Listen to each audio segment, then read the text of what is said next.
Hablemos de salud. 26 años al servicio de la medicina preventiva. Producción y conducción, Ana María Forte. Columnista, el doctor Mariano Favaloro. Locución y presentaciones, Oscar Di Profio.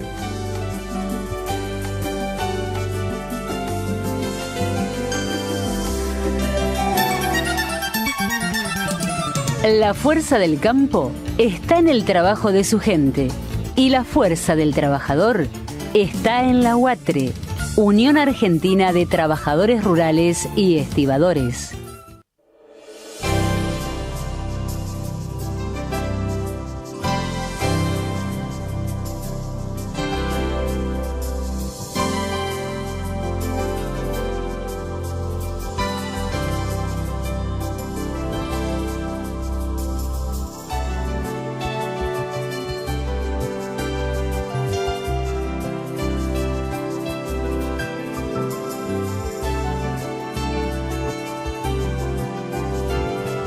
Hola, ¿qué tal? ¿Cómo están ustedes? Soy Ana María y los invito a una nueva emisión de Hablemos de Salud. Como siempre, somos defensores del hospital público y gratuito. Todos los médicos que pasan por nuestro programa pertenecen al hospital o a reconocidas entidades. Y les comento que estamos como siempre con el doctor Mariano Favaloro, cirujano cardiovascular y columnista desde hace 17 años. El tema que va a tratar es enfermedad vascular periférica. También nos acompaña un gran amigo de muchísimos años, el doctor León Tenenbaum, un abogado. Va a hablar acerca de emoción violenta, cuándo es y cuándo no es. También estamos con la doctora Virginia Fano, que pertenece al Hospital de Pediatría Juan P. Garrahan. Va a hablar de POF, que serían enfermedades poco frecuentes en la edad infantil, ya que estas enfermedades generalmente son genéticas y apenas nacemos con ellas. También estamos con el licenciado Gastón Colodro, psicólogo. Él va a hablar de un tema que, nos preocupa a todos, ¿no es cierto?, que es cómo es la estructura psíquica, ¿no es cierto?, de un abusador. ¿Qué pasa por la cabeza? Porque no podemos decir es un enfermo porque queda libre y sigue violando, pero algo pasa con su cabeza. Y ya le doy los muy buenos días al doctor Mariano Favaloro. ¿Qué tal, Mariano? ¿Cómo estás? Buenos días, Ana María. Yo muy bien. Bueno, me alegro mucho. Por suerte. Me alegro muchísimo. Vas a hablar de de la enfermedad vascular periférica, que me estabas diciendo antes de empezar el programa, que generalmente, digamos que se radica en las piernas, ¿no? No, es un territorio donde tiene cierta prevalencia y mucha esa es la palabra, exacto. Cuando hay factores de riesgo cardiovascular sí, más acentuados de cierto tipo. Ajá. Por ejemplo, ¿por qué? Porque la enfermedad arteriosclerótica es multifactorial. Cada vez se estudia más y se van encontrando etapas donde se sabe que intervienen en la formación de la placa arteriosclerótica. Pero como es multifactorial, es muy difícil tener algo que abarque y que realmente la pueda prevenir con más eficacia. Pero sabemos que hay condiciones que la agravan y la hacen avanzar mucho más, agravarse. Mariano, una pregunta. ¿Vos sabés qué?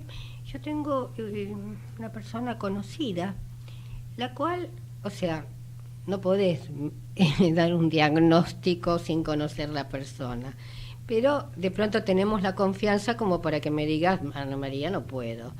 Esta persona entró a un hospital porque se le aflojó la pierna, se cayó al suelo. En el hospital le dijeron que había tenido un accidente cerebrovascular. El coágulo no se lo encontraron y ahora lo están investigando en su casa. Le dieron el alta sin un diagnóstico certero y lo están estudiando la parte cardiológica. Por ejemplo, suele pasar que ataque una dolencia, un problema en la pierna izquierda a colación de un problema, digamos, cardíaco? Sí, es probable, es posible.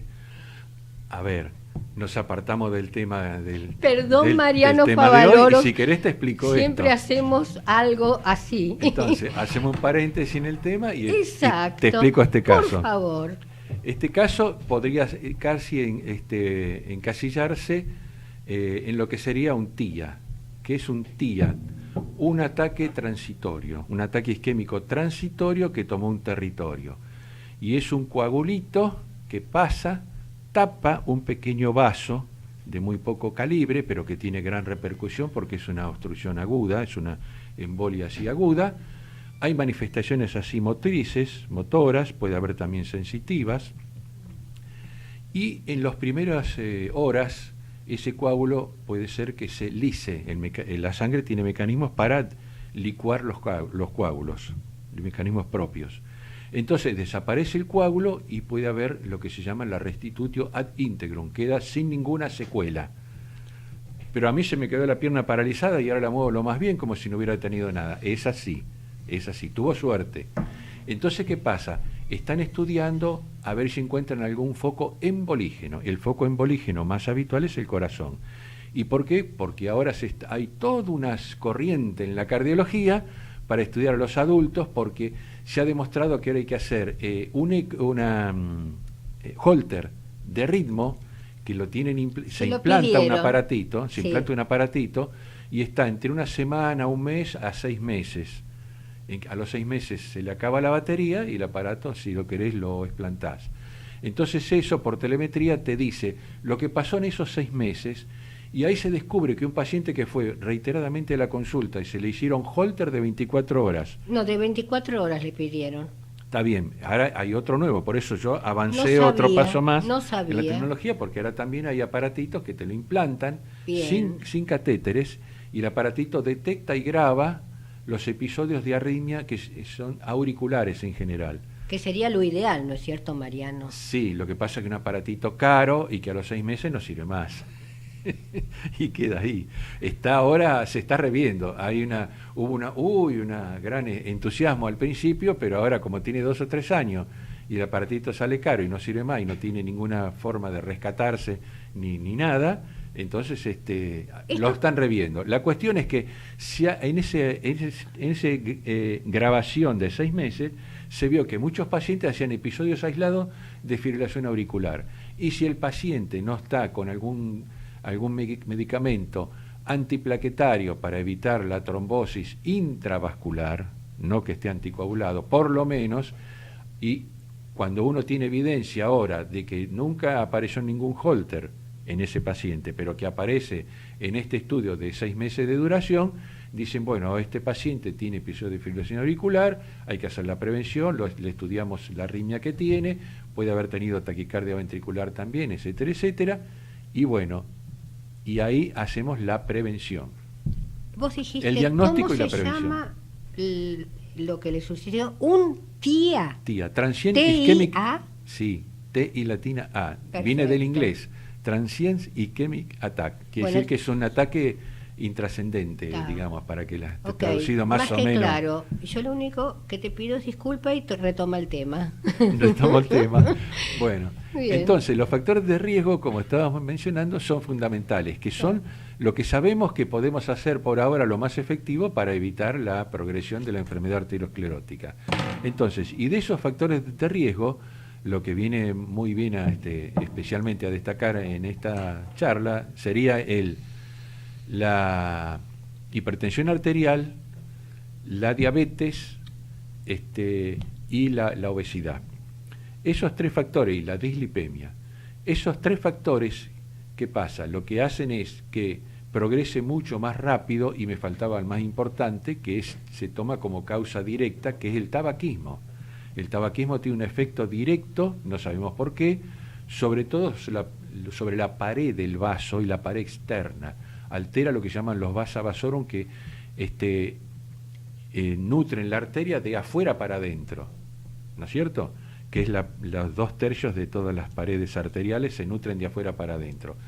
El tabaquismo altera la circulación de esos vasa vasorum, y entonces el vaso no solo se enferma de adentro para afuera, al fallar el endotelio, sino que se enferma de afuera para adentro.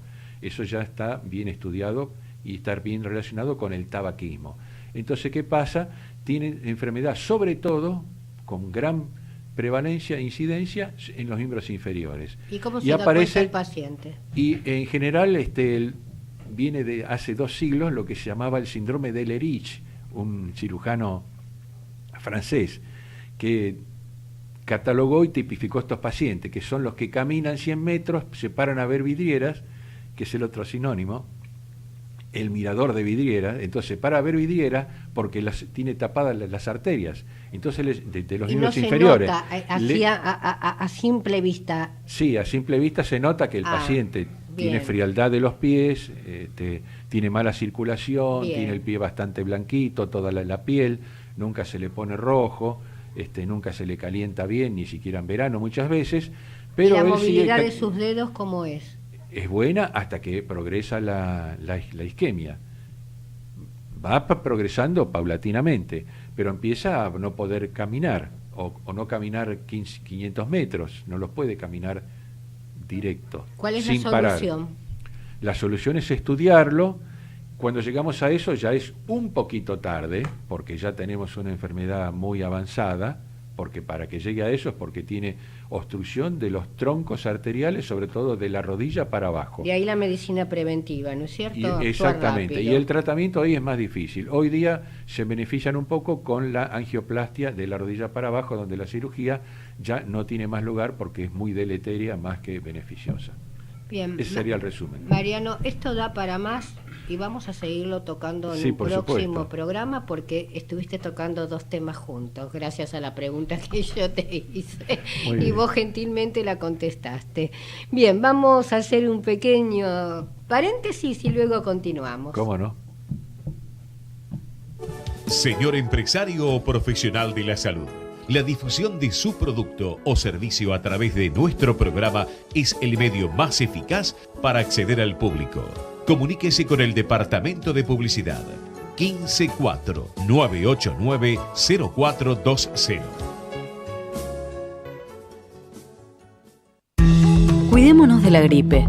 En los hospitales y centros de salud de la ciudad pueden vacunarse gratis chicos de 6 a 24 meses, embarazadas, mayores de 65 años y personas de 2 a 64 años con factores de riesgo. Para saber más, entra a buenosaires.gov.ar/salud. Mejor salud pública, más cerca tuyo. Buenos Aires Ciudad.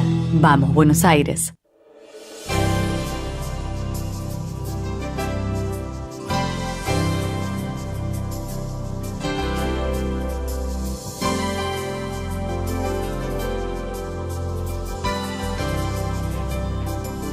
Y continuamos con Hablemos de Salud.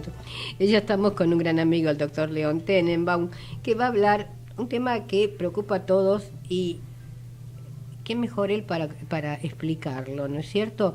Que es la emoción violenta. Y esto surgió con una charla que tuvimos con Tenenbaum con respecto a, no recuerdo cuántos meses hace, que el marido, estando presente una serie de personas, apuñaló a la esposa, ¿fue? Sí, Fernando Farré se llamaba, se llama este hombre. Exacto. Bueno, como siempre, buen día, un honor, un placer de estar en tu programa, que creo que tiene una utilidad muy, muy alta, muy grande para toda la gente. Gracias por lo de amigo, como siempre. Bueno, mira, Ana María, este tema es muy interesante y te podría decir que es tan viejo como el derecho penal argentino. Supongamos que el derecho penal argentino puede tener 100, 120 años, el derecho penal moderno argentino. Los casos de llamados emoción violenta que se habrán dado, casos concretos, ¿no es cierto? Pudieron haber sido miles, decenas de miles, cientos de miles. ¿Por qué? Porque las personalidades excesivamente coléricas, las grandes broncas siempre existieron en Argentina y en toda la humanidad y en cualquier parte del mundo, ¿no es cierto? Entonces, estos hechos agresivos, estas, entre comillas, a veces, venganzas privadas, lamentablemente siempre se dieron y se van a seguir dando. porque forman parte de la sociedad, de lo que ocurre en la sociedad, ¿no es cierto? Es una especie de conducta, lamentablemente, que ocurre de mucha gente, como te decía, excesivamente colérico, de grandes broncas y de motivos que generan estas broncas. Entonces, este tema de la emoción violenta hace un siglo, te puedo decir, que se viene tratando y se viene dando. Ahora bien, la emoción violenta, para tenerlo en claro, es un ingrediente psicológico que se le dio al derecho penal, una posibilidad que ante una situación en que una persona realmente, por algún motivo que lo genera, un motivo por lo general intempestivo, ajeno a él, que lo obnubile, que le genere una especie total de pérdida de los frenos inhibitorios que una persona por lo general tiene para controlarse, o todos tenemos para controlarnos, que le genere un crepúsculo psicológico, como se dice, absoluto, una preamnesia o una posamnesia, le da la posibilidad al juez que, si realmente lo considera esto probado, que realmente lo considera probado, le da la posibilidad de atenuar la pena en el caso de un homicidio. Hay un artículo del Código Penal, el artículo 81, que permite esta posibilidad cuando algo es perfectamente probado de esta manera, ¿no es cierto? Esta pérdida total de los frenos inhibitorios, esta obnubilación, este crepúsculo psicológico absoluto, ¿no es cierto? Esta amnesia por un motivo excesivamente grave. Ahora bien, te hago esta pregunta. Sabemos que es algo muy, muy grave, de hecho, ¿no? Que de pronto quien pierde un familiar de esa manera quisiera una cadena perpetua para la persona que mató a su ser querido. ¿Y cómo se prueba realmente que le vamos a bajar la pena a 10 años y después al 4º año termina en la calle? Bueno, yo te quiero explicar lo siguiente. Mi experiencia personal, y obviamente de todos acá, te diría que el Código Penal en muchos aspectos, y el sistema penal argentino, en muchos aspectos es permisivo, es flexible, en ciertos delitos, quiero decir, ¿no es cierto? Sí. Por general los delitos económicos, ponele estafas, defraudaciones, pero en los aspectos, en los hechos de sangre, te diría que mi experiencia particular y mi percepción de abogado casi de 30 años, que ha hecho también un derecho penal, te diría que en los hechos de sangre el derecho penal y el sistema penal argentino regala muy poco, es muy poco flexible. Te diría que si algo se condena, y te diría más, la gente que está en las cárceles, los detenidos, los presos, son por lo general detenidos o presos o condenados por hechos de sangre. Es muy poco generoso en ese aspecto, ¿no es cierto?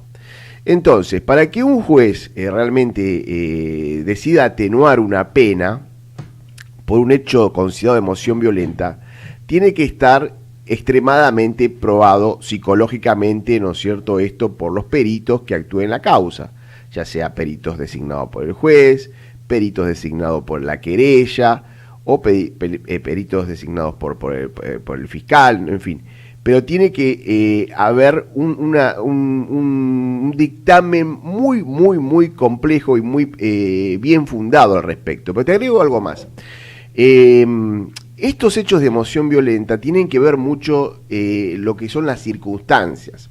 Vos fijate, en el caso de este Farré, que este hombre ya está condenado, así que podemos hablar libremente, no hay nada. ¿Qué condena le dieron? Le dieron prisión perpetua, considerado por haber matado a la cónyuge, por el vínculo, ¿no es cierto?, y por femicidio, porque la situación de que la esposa, obviamente era una mujer, se tuvo en cuenta que fue un hecho determinante por el cual él la asesinara, ¿no es cierto? ¿Quiere decir que con prisión perpetua ahí la tiene que cumplir o después sí, le dieron, empiezan a bajar la pena? No. Prisión perpetua en Argentina, bueno, todos sabemos que no existe, es una prisión que dura 20 años. En este caso creo que le dieron unos años más por los agravantes, ¿no es cierto? Pero bueno, lo que es prisión perpetua no existe. Pero te quería terminar este video, esto es muy interesante. Vos fíjate, te voy a dar un ejemplo. En este caso, vos fíjate que había un problema de pareja, ¿no es cierto? Había un problema de división de bienes, un divorcio que ya estaba en curso, una situación judicializada. Este señor Fernando Farré intentaba retener un departamento muy importante, de mucho valor, Y esto, entre otras causas, fue lo que motivó que esta situación de asesinato a su esposa, ¿no es cierto?, que la acuchillara de esta manera tremenda, con decenas de puñaladas. Vos fijate, es una situación que, si bien no digo que no puede ser estresante para una persona un divorcio o haber perdido un departamento, un bien valioso, es algo común que ocurre todos los días y que todos lo entendemos, que cuando una pareja se divorcia existe una división de bienes y muchas veces uno tiene que... Antes era la tenencia de los hijos, ahora son las propiedades. La propiedad, bueno, siempre existieron las dos cosas, ¿no? Pero bueno, es algo aceptado que hay una división de bienes, hay bienes que uno se queda, hay bienes que uno tiene que ceder. ¿Podría decir alguien que es un motivo tan grave para asesinar, o por dicho, para asesinar, más que nada para asesinar, para que genere una situación de shock en una persona, una situación que ya viene madurándose, que es algo que que está judicializado, que hay abogados de por medio, que uno ya se viene haciendo la idea, bueno, tengo que ceder esto, tengo que ceder lo otro, que le puede generar un shock, algo tan violento psicológicamente para asesinar? Yo diría que no. Y te doy un ejemplo más. Recuerdo un caso que salió publicado en el diario, de que ahí tenés otras circunstancias, que ahí sí un juez entendió que había emoción violenta, para que veas el paralelo, ¿no es cierto?, o el contraste, mejor dicho. Vos fíjate, una señora humilde que era constantemente e intensamente golpeada por su marido. Su marido probablemente era adicto al alcohol, alcohólico, y tenía por costumbre golpearla y golpearla mal, pegarle mal. Ahora que estamos con este tema de una ni una menos, ¿no es cierto? Bueno, en una oportunidad el hombre, empezó a pegarle de tal manera que la mujer agarró un cuchillo y lo mató. En ese caso, los jueces sí entendieron que había habido emoción violenta. ¿Por qué? Porque lo que estaba en juego era la integridad física de la mujer, su vida propia. Entonces vos fijate el paralelo. Un departamento por un lado, que se piensa con eso en una defensa, que eso puede ser considerado un motivo para que genere un problema psicológico de tal magnitud, y en el otro lado no, en juego la vida de una persona que es golpeada constantemente, sistemáticamente, y que el juez sí entiende que en ese caso pudo haber emoción violenta. Y todas estas circunstancias, y quiero recordar que acá hay un psicólogo presente, que también sería interesante escuchar su opinión, todas estas circunstancias... Al final del programa ahora, va a ser... ¿Qué voy en esto? Obviamente, en el terreno de defensa, un abogado defensor puede apelar a cualquier defensa, a cualquier recurso que se le ocurra, tal vez tenga suerte, tal vez no, depende del profesional en sí, o de los profesionales, porque te voy a decir, esto es tan viejo como el derecho penal argentino, no es nuevo estas situaciones, pero obviamente tenemos que, como te decía, el derecho penal argentino, a mi entender, en hechos de sangre, en este drama que son los hechos... ¿Cómo terminó este drama? En cuanto a la señora esta, la pena que le dieron a la señora, ¿cómo se resolvió? Fue considerada que había sido un homicidio, pero había sido un homicidio en emoción violenta, con lo cual tenía un atenuante, y tenía, 6 años. A los 6 años, fue corta la reclusión, pero se consideró que en ese caso sí. Bien, ahora yo recuerdo, hace cosa de 20 años atrás o 15, el muchacho que mató a la novia de 113 puñaladas. Sí. Yo en ese momento, acá el doctor dijo porque se debe acordar, que vino el doctor Gregorio Abiusi, psiquiatra, sí, a hablar del tema. Sí. Fuera del aire, me dijo, Ana María, si vos compras carne y agarrás un cuchillo y empezás a, bajo una emoción, pegarle a la carne como si vos te querés desquitar de alguna rabieta. Todo hipotético. ¿Hasta cuántas puñaladas podés llegar? Sí. Yo digo, 50. No podés llegar a más de 20 puñaladas. Entonces, se considera, y eso ya porque pasó tantos años, estoy hablándolo y la ley cambió. Sí. Ahí ese muchacho, en vez de comerse la pena en este momento, hubiese pasado por emoción violenta. Lo que pasa, Ana María, que... Porque fueron 113 puñaladas, que dice que hay una fuerza que tiene que tener superior bajo un estado que no puede... Sí, pero hay una línea muy delgada, A Ana ver. María, hay una línea muy delgada, Ana María, esto ha sido muy estudiado y es muy tenido en cuenta. Sí, Una circunstancia o una situación son Sí. las iras, Ajá. una ira muy profunda que pueda tener una persona, Bien. por lo que yo te decía, una situación de bronca, una situación que se viene madurando, Sí. una situación de venganza. Exactamente, una Eran cosa dos es una chicos, cosa, es dos una vez. jovencitos. No hay que confundir, no nos confundamos, o sea, pongámonos, o sea, pensemos, una cosa es una venganza, o sea, como puede haber en cualquier situación, que una persona se quiere vengar por su ira, con su bronca, sí, la otra chica de cosa, 17 años lo quiso dejar. otra cosa es lo que se considera, para considerar este atenuante, una emoción violenta, tiene que ser un estado psicológico muy particular, que la persona esté obnubilada, Sí, sí, obnubilada, sí. un estado psicológico que se dice crepuscular, en el sentido de que la persona no comprenda en absoluto, pierda sus frenos inhibitorios, que puede darse, son los menos situaciones, la minoría de las situaciones, pero no se descarta que pueda darse. Acá está un licenciado en psicología que me Bien. puede corregir con todo derecho, decirme que sí, que no, darme su opinión. Sí. Pero puede darse, pero es muy particular esa situación, ese estado de shock, ¿no es cierto?, absoluto, que genera después una amnesia, probablemente, que genera un estado de pánico, ¿no es cierto?, o genera una amnesia previa. Puede darse, es muy particular, pero que no debe confundirse con la ira, que no debe confundirse con la bronca y no debe confundirse con la venganza.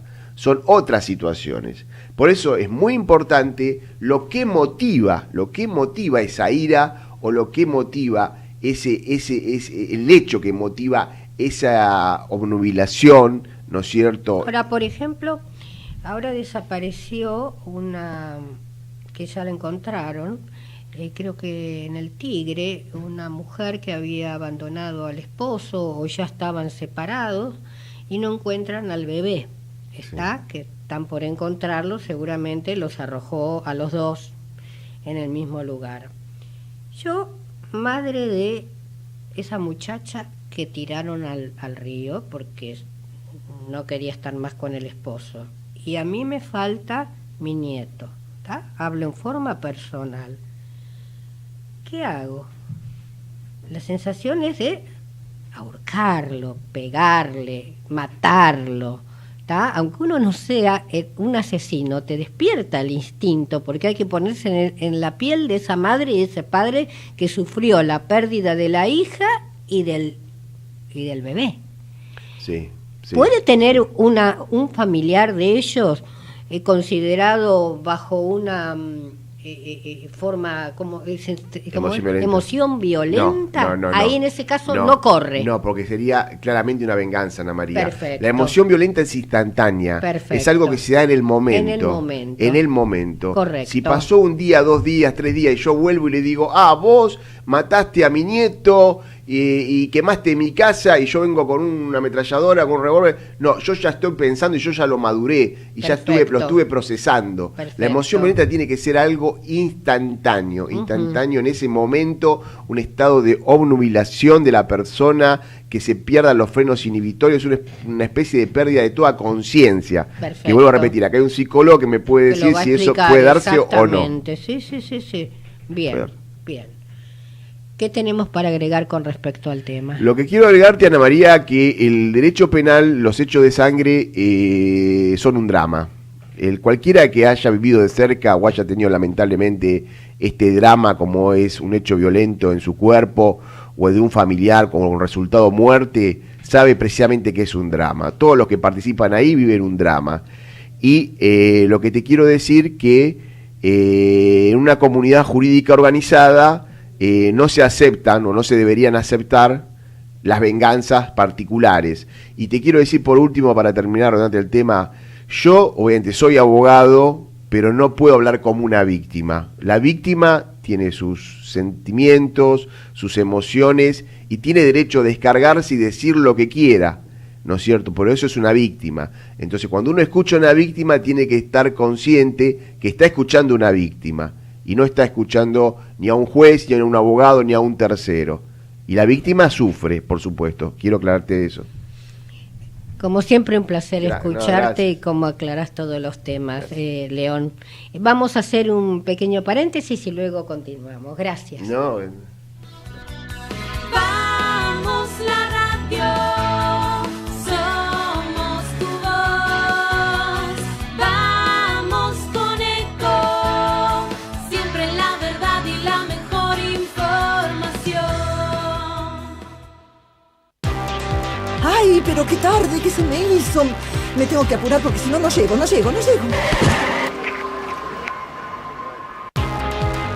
No, ¿pero seguro? ¿Qué problema? Bueno, vamos a encontrar una solución. Bancame ahí que en 2 minutos estoy con vos.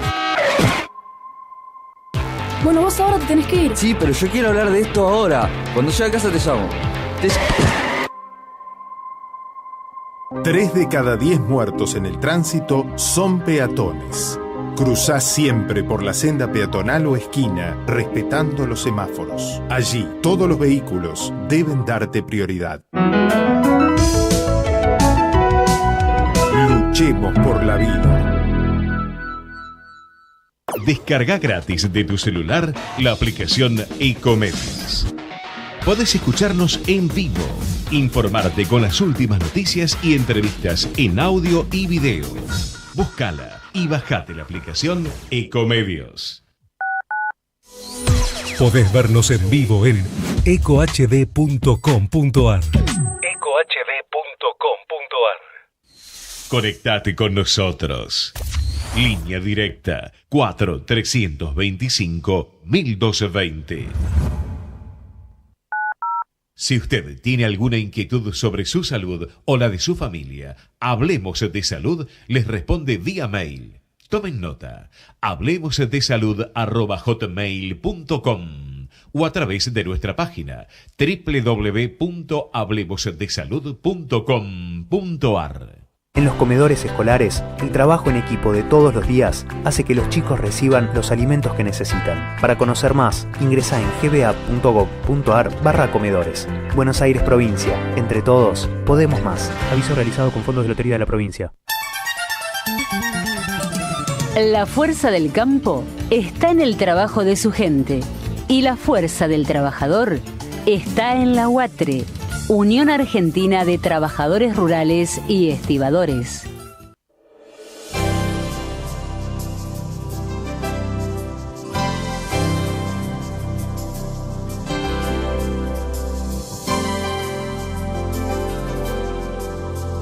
Y continuamos con nuestro programa, la verdad que más que interesante, hermosa la charla que dio el doctor León Tenenbaum.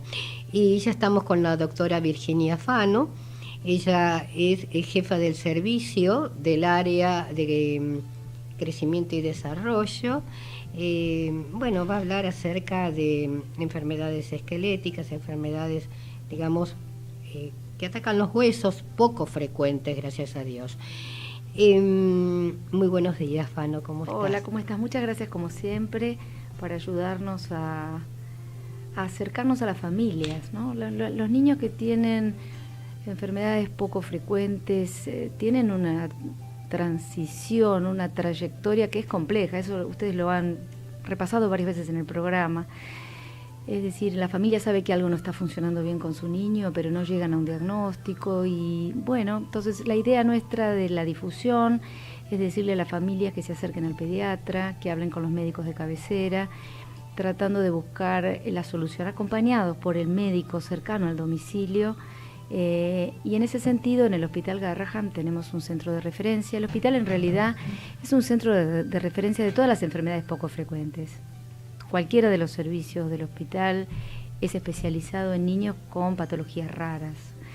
En el caso de crecimiento y desarrollo, nosotros seguimos el grupo de niños que tienen enfermedades de nacimiento poco frecuentes, que afectan el hueso y que pueden traer distintas maneras de presentarse. Una manera es que el niño sea muy pequeño, que sea muy bajo o que tenga los miembros cortos, trayéndole una cantidad de problemas funcionales en la vida diaria.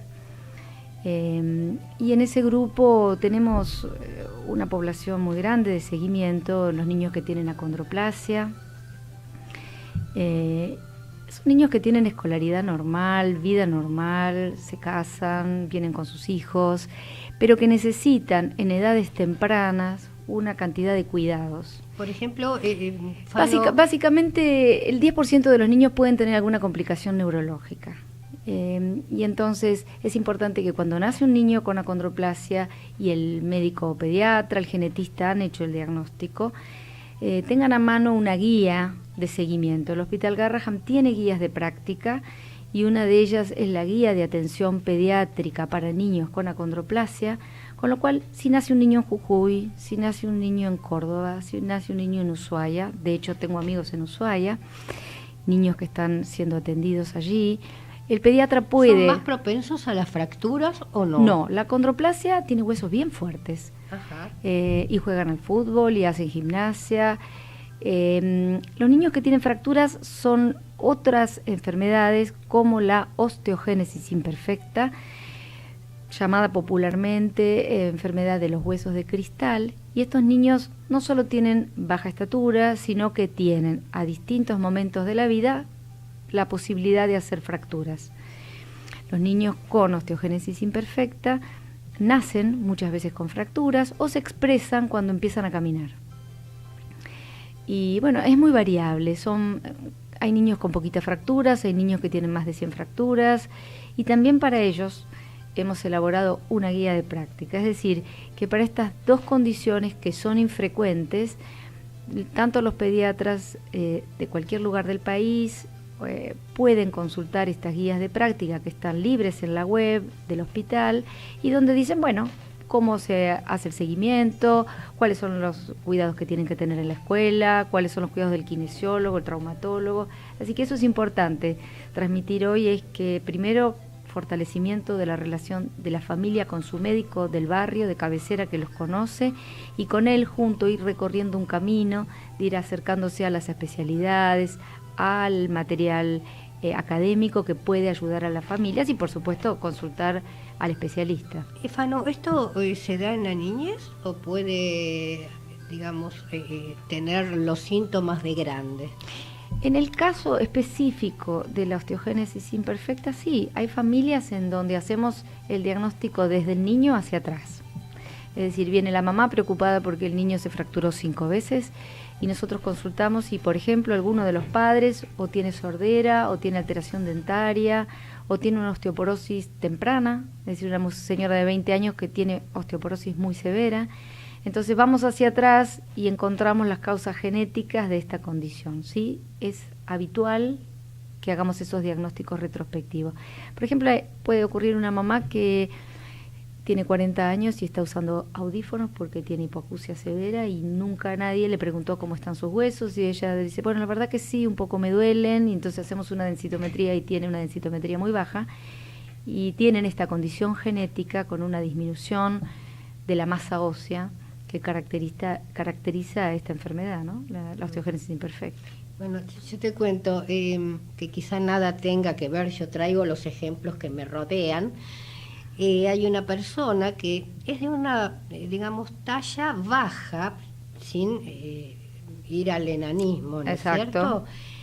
Que hace cosa de 5 años atrás, la persona tiene alrededor de 45, 42 años, empezó a, quizá, se tropieza con facilidad y se le rompe un brazo, una pierna, y no tiene un diagnóstico certero, más que el yeso.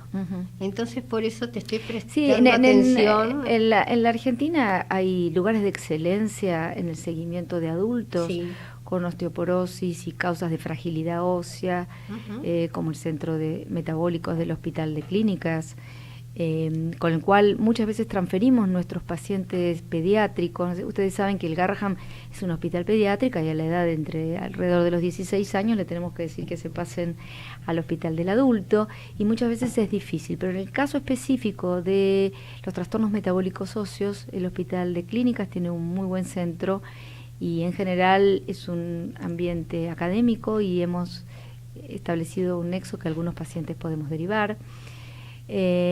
Por eso, bueno, lo importante hoy quizás es llevar tranquilidad a aquellas familias que están transitando el recorrido de tener un niño con una enfermedad poco frecuente.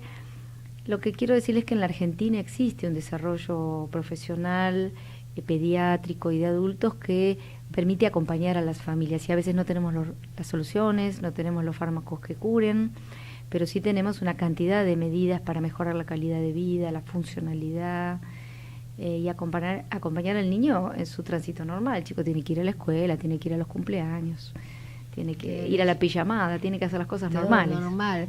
Y Fano, yo a menudo digo que los 10 años que estuve adentro del Garrahan, he aprendido muchísimo, que los profesionales, y no porque vos estás acá y sos del Garrahan, porque lo digo a menudo, tienen un algo especial. Para mí es como que son ángeles, ¿no es cierto? ¿Qué es lo que necesita la mamá y el papá?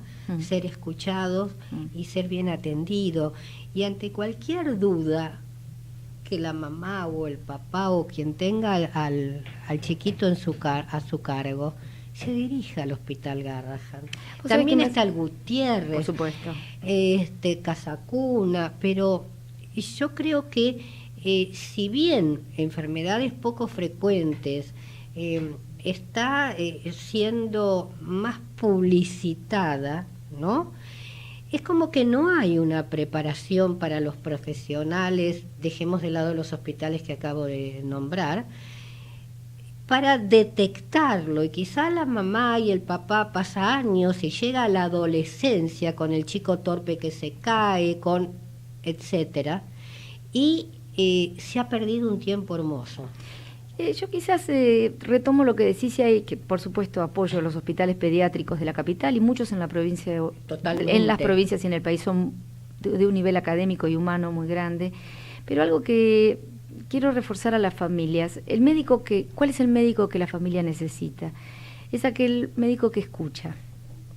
Es el médico que dice, bueno, mira, la mamá me está diciendo tal cosa y yo le creo. Entonces, cuando uno, y la abuelita, escúchenla las dos. Hay que escuchar y creer. Entonces, uno cree a la familia y luego establece, ese médico de cabecera, pediatra de cabecera, establece una comunicación efectiva con el especialista. Es decir, a veces no es necesario venir al hospital central, sino llamar por teléfono o aprovechar todos los medios de comunicación. Nosotros tenemos una oficina de comunicación a distancia, telemedicina, el cual atendemos pacientes. Por ejemplo, tengo niños con estas enfermedades que están en su lugar, por ejemplo, en La Pampa, y hacemos una conferencia mensual, y en esta conferencia hablamos con los médicos de cabecera, cómo está, aumenta de peso, tiene dolor, pasamos con la mamá y hablamos en telepresencia. Sí, por suerte que el doctor de Wagner, ¿cierto? Está dando el servicio. Entonces, todo lo que tiene que ver con el acercamiento, el pediatra lo que tiene que estar es del lado de la escucha familiar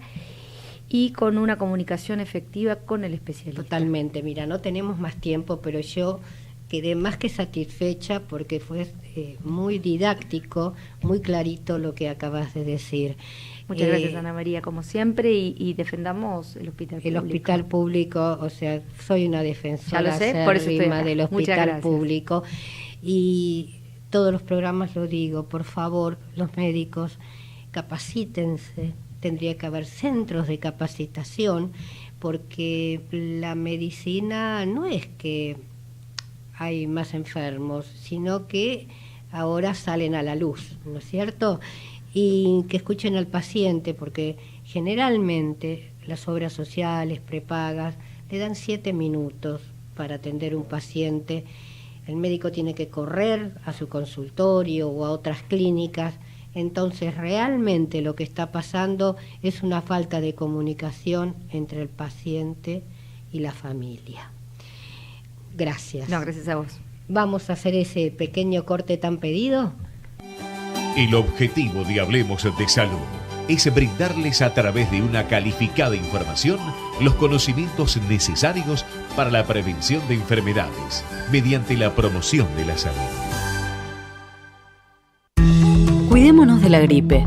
En los hospitales y centros de salud de la ciudad pueden vacunarse gratis chicos de 6 a 24 meses, embarazadas, mayores de 65 años y personas de 2 a 64 años con factores de riesgo. Para saber más, entra a buenosaires.gov.ar/salud. Mejor salud pública, más cerca tuyo. Buenos Aires Ciudad. Vamos, Buenos Aires. La fuerza del campo está en el trabajo de su gente y la fuerza del trabajador está en la UATRE, Unión Argentina de Trabajadores Rurales y Estibadores.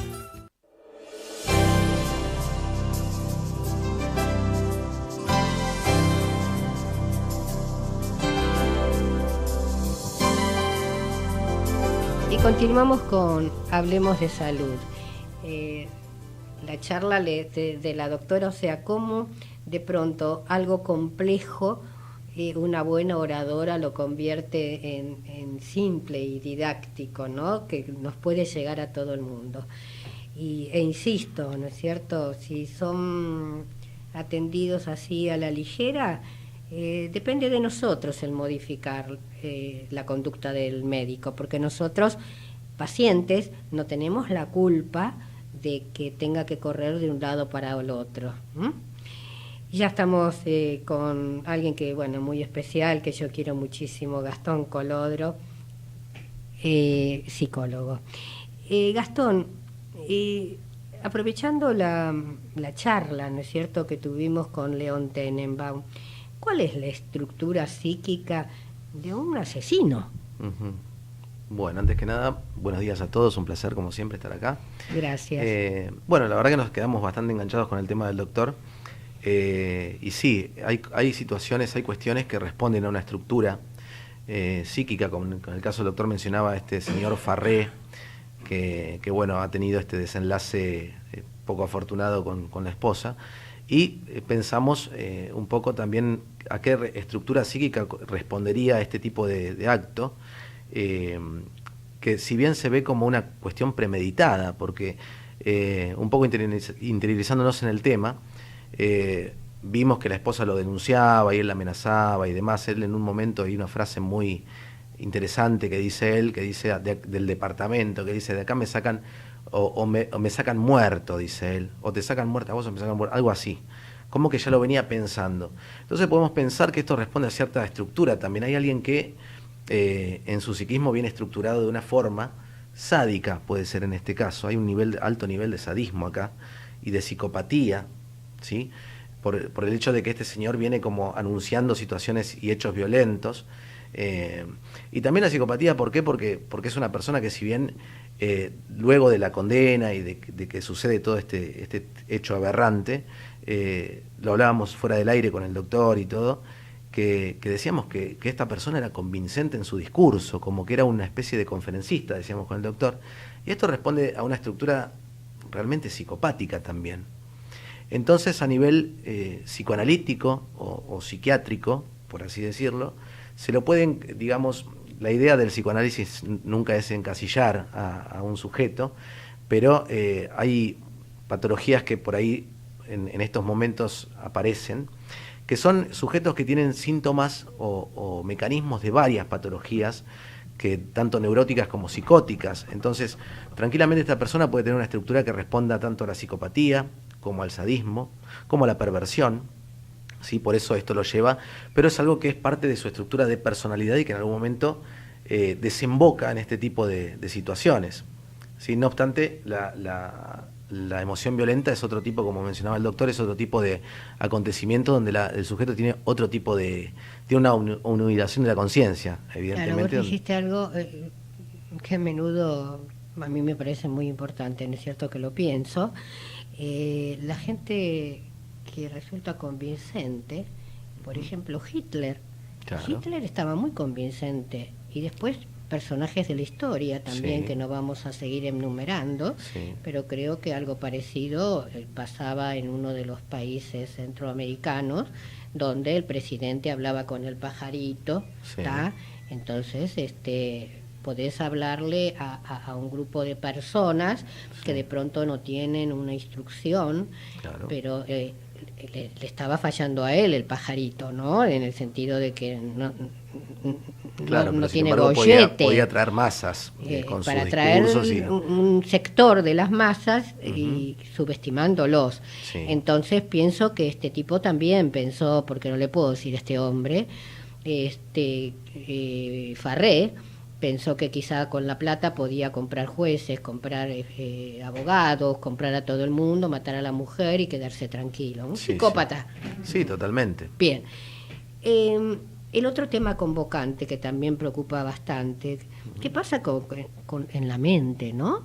De un violador, que es también otro, no sé, psicópata, ya eso lo vas a explicar vos. Sí, bueno, esto vale la pena un poco también para la audiencia diferenciar lo que es un abusador de lo que es un violador. El abusador, por lo general, digamos, es alguien que seduce, o sea, es alguien que, digamos, a nivel estructural, ¿sí? En la estructura del psiquismo de este abusador, toma a la persona como un objeto de placer, ¿sí?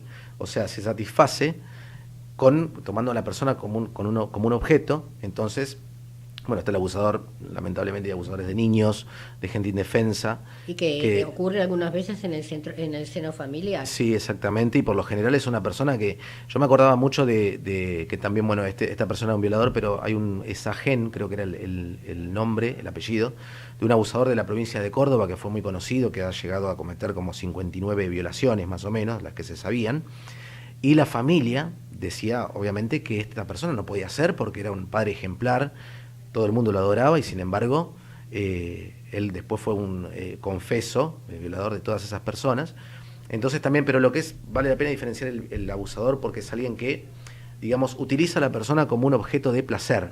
La persona es un objeto para el abusador. Y un cura muy importante también en el extranjero, y acá tenemos otro, ¿no? Sí, sí. Que después de 20 o 30 años se lo está juzgando. Claro. Entonces, eso sería el abusador. Sí. ¿Y el violador? Y el violador es alguien que en realidad somete a la persona a la sumisión. O sea, es alguien que quiere tener a la persona sometida y a costa de todo. Y también corresponde a un cierto alto nivel de sadismo, porque es alguien que quiere, o sea, dominar completamente a esa persona con violencia, con todos los hechos que se sabe que puede hacer un violador. Y algunas veces el violador a la víctima la cree culpable, ¿no? Por ejemplo, ocurrió una vez que decía ahí porque tenía minifaldas o tacos altos muy altos, que provocaba, que busca la excusa para su violación. Hay un factor muy importante para saber por qué esta gente hace lo que hace. Y es algo que, bueno, nosotros desde el psicoanálisis tenemos digamos una teoría, por así decirlo, que esto se remite a nivel estructural. Freud decía que las experiencias sexuales infantiles eran lo que constituía la personalidad del adulto, después, más adelante. Lo que comparten estos dos tipos de personas, ¿no? Tanto el abusador como el violador, es que, siguiendo un poco la línea del derecho del doctor, es que en la constitución de su psiquismo no está escrito, digamos, el artículo donde dice que eso está mal. Es decir, o sea, esta gente no sabe el daño que hace, no lo tiene, o sea, no hay una ley instaurada en el psiquismo que diga, bueno, no, abusar está mal, violar está mal. Entonces lo hacen, por eso el violador cuando lo recluyen, vuelve a salir. Se habla mucho de la reincidencia de un violador porque generalmente sale y lo vuelve a hacer, porque en su psiquismo eso está permitido, o sea, no hay una prohibición. Porque nos excedimos y tenemos que salir volando del aire, y es una lástima, porque este tema lo vamos a volver a tocar. Por ejemplo, es cierto que la persona abusada, y generalmente en el núcleo familiar o con el cura o con personalidades, ¿no?, que son de su entorno, después él abusa también, o él o ella. Eso más que nada es una especie de mito. Es mito, perfecto. Sí. Yo te comprometo para dentro de 15 días completar este tema que es muy interesante. Bueno, perfecto. Gracias. Gracias. Con respecto a la audiencia, muchísimas gracias por estar viéndonos, por estar escuchándonos, y los espero el próximo martes en este mismo horario. Y agradezco a todos los profesionales de lujo que hoy estuvieron a mi lado. Un beso grande y hasta el martes que viene.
Desde Buenos Aires, transmite LRI 224, AM 1220, Ecomedios. Sábados en Ecomedios. Arrancamos el fin de semana bien informados. Desde las 7 de la mañana, Néstor Zula prende la usina de información, noticias y listas.